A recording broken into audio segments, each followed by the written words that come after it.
So today, as you can see on the screen, we're going to be doing an Operation Riptide patch tier list. This is a video that I have been thinking about doing for quite some time, but I was too lazy to make the tier list, and I thought that it probably didn't exist. But today I went on Tier List Maker, or whatever this website is, tiermaker.com, and looked up Operation Riptide, and sure enough, somebody had already made an Operation Riptide patch tier list. So sign me up. We can get this video done because Operation Riptide patches have been going absolutely insane over the past year as investments. They are something that I have been buying a ton of. I really enjoy as an investment. And even though the prices are so up right now, I still think they have some room to run, and I'm definitely trying to ride the wave and ride this trend of patches going up so far, especially as we have no really other patch competition in the market right now. So I'll be letting you guys know which ones are my favorite, least favorite, and everything in between, and maybe which ones I'm going to continue investing in and what you want to consider as well. But first, just want to mention real quick, if you are looking to sell any of your CS2 items, maybe even your entire inventory, turn it into cold hard cash or crypto or any other payment method, definitely hit me up over on Twitter. First link in the description below. I'll buy whatever you are selling for the right price.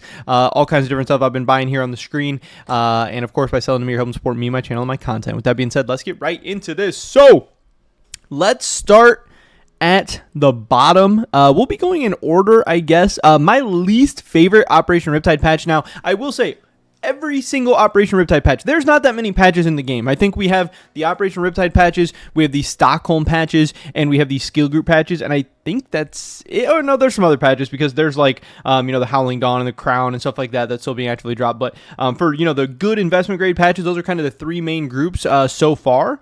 So all the Operation Riptide patches have done very well because, like I said, these have very low quantities. They've been in big demand. They've been going crazy, especially over the last 6 months, 9 months, 1 year.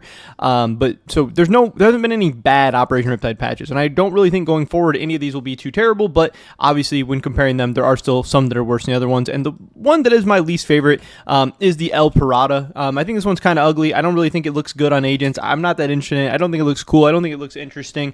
This is one that I would just genuinely kind of stay away from. Not really one that I'm buying or loading up on, but it is obviously one of the cheaper ones, but it's not even my favorite cheaper one, so it's not even where I would recommend going if you're looking for a budget option. Next, the Cruising Ray. This is another one that I really don't like. It's kind of blue, it stands out, whatever, but I don't know. I don't really think it's that cool. It's just says cruising on it. I don't really think that's that funny, interesting. It doesn't really stand out to me in any meaningful way. Whatever. And then next up is the Mad Sushi. These are my F tiers. Again, no quarter. I don't even know what that means. I don't really care. It doesn't really look cool. It's not really funny. It doesn't really have a reason to stand out.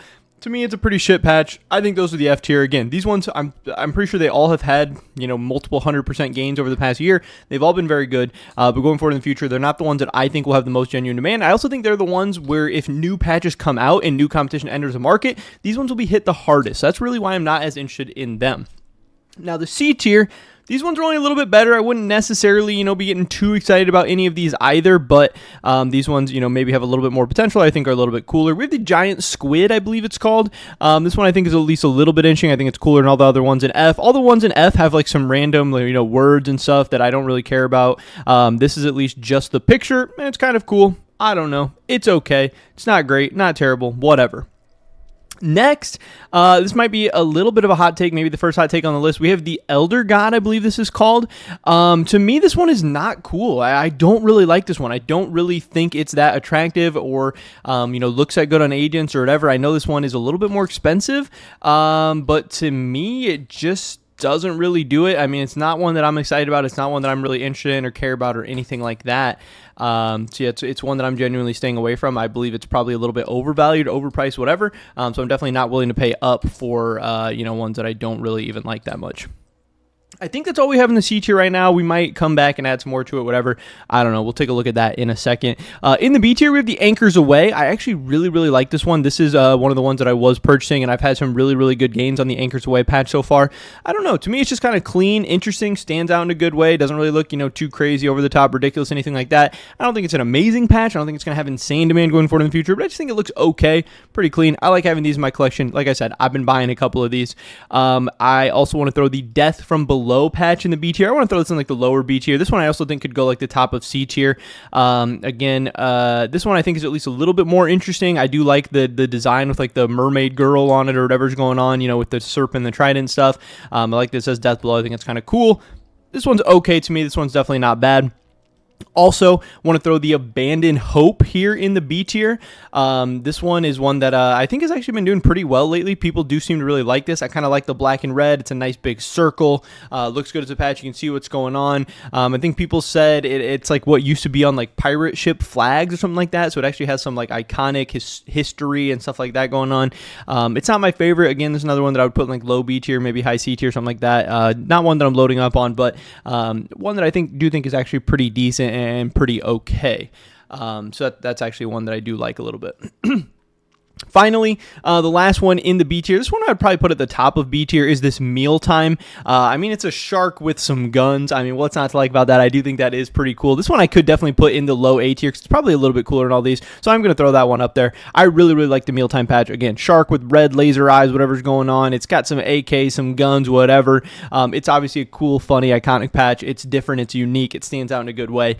To me, that's one that I would actually get really excited about, and I think A tier is definitely fine for that.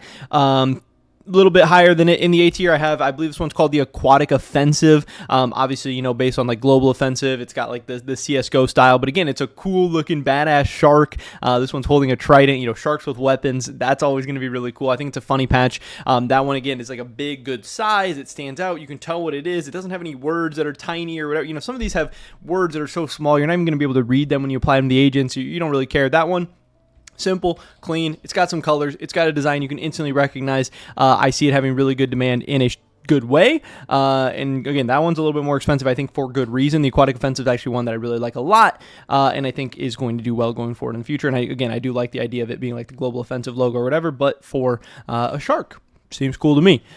Next up in the A tier, I have the Sunset Wave, I believe this one's called. And this one, to me, is just beautiful. This one is like the prettiest of all the patches. Again, simple design. You can tell what it is. It's some water. It's a sunrise, sunset, whatever. It's called Sunset Wave. It's not a sunrise. It's a sunset over the ocean. It's got some really cool colors. It's a nice big circle.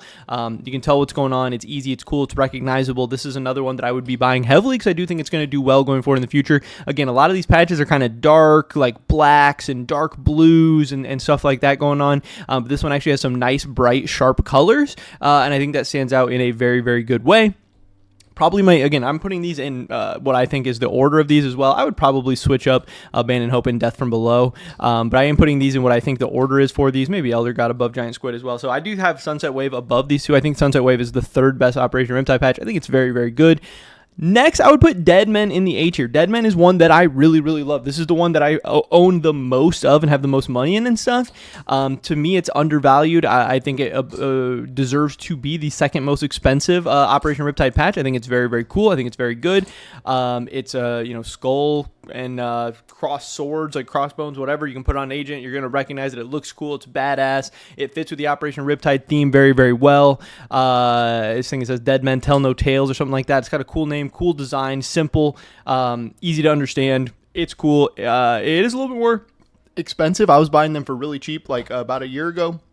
And they've had some really nice price appreciation. I've paid higher prices for some of them as well because I still think it's going to do well going forward in the future. It's my second Operation Riptide patch, top of A tier. But of course, in the S tier, there's only one way you can go. This is the Bayonet Frog patch from Operation Riptide. Obviously, this has been one of the best performing items in like CS history, pretty much. This thing has had insane gains. Whenever the new operation comes out, people are going to be trying to find what's going to be the Bayonet Frog of that operation.